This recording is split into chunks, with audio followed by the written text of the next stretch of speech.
Welcome to அம்மா சமையல் special channel. Summer season start ஆயாச்சு. அத்திப்பழம் சீசனும் ஸ்டார்ட் ஆயிருச்சு. ஃப்ரெஷ்ஷான அத்திப்பழம் கிடைக்கலையே, வீட்லேயே உலர் அத்திப்பழம் ரெடி பண்ணலாம். வாங்க எப்படி ரெடி பண்ணலாங்கிறது பார்க்கலாம். ஃபஸ்ட்டு அத்திப்பழத்தை நல்லா தண்ணியில் 2-3 டைம் வாஷ் பண்ணி எடுத்துக்கலாம். இந்த அத்திப்பழம் நாட்டு அத்திப்பழம்.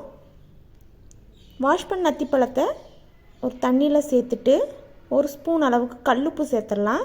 இந்த மாதிரி கல்லுப்பு சேர்த்தில அத்திப்பழத்தில் சின்னதாக பூச்சிகள் இருக்கும். அந்த பூச்சியெல்லாம் அந்த உப்பு தண்ணி அந்த அத்திப்பழத்தில் உள்ள ஹோல்ஸில் உள்ளே போய் அந்த பூச்சிகள்லாம் வெளியில் வந்துடும். அதுக்காக உப்பு தண்ணியில் போட்டு ஒரு 2 நிமிஷம் ஊற விட்டுடலாம்.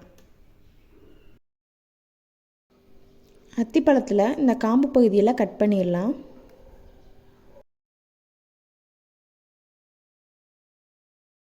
ஒரு பாத்திரத்தில் கொஞ்சமாக சீனி சேர்த்துட்டு நல்லா கொதிக்க வச்சிடலாம்.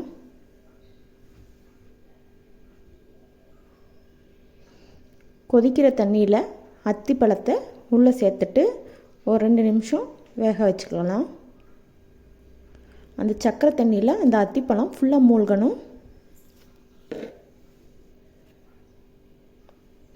2 நிமிஷம் கொதிக்க விட்டு நம்ம அடுப்பை ஆஃப் பண்ணிடலாம்.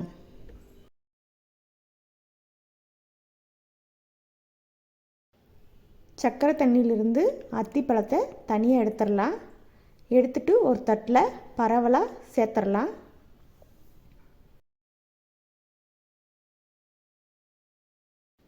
அத்திப்பழத்தை ஒன்றொன்று சேர்த்தாம பரவலாக ஒரு துணியை மேலே போட்டு சன்லைட்டில் காய வச்சு எடுத்துக்கலாம். அத்திப்பழம் ஒரு 4-5 நாள் வரைக்கும் நல்லா வெயிலில் காய வச்சு எடுத்துக்கலாம். அத்திப்பழம் 4-5 நாள் நல்லா காஞ்சிருச்சு.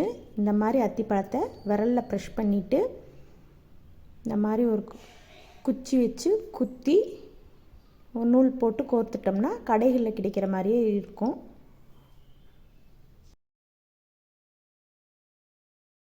அத்திப்பழம் நல்லா காஞ்சிருச்சு. நம்ம தேவையான அளவுக்கு எடுத்து தேன் சேர்த்து ஊற வச்சுக்கலாம். இல்லாட்டி அப்படியே காய வச்சு ஒரு டப்பாவில் ஸ்டோர் பண்ணி எடுத்து வச்சுக்கலாம். உலர் அத்திப்பழம் கடைகளில் கிலோ 1000 ரூபா வரைக்கும் சேல் பண்ணுறாங்க.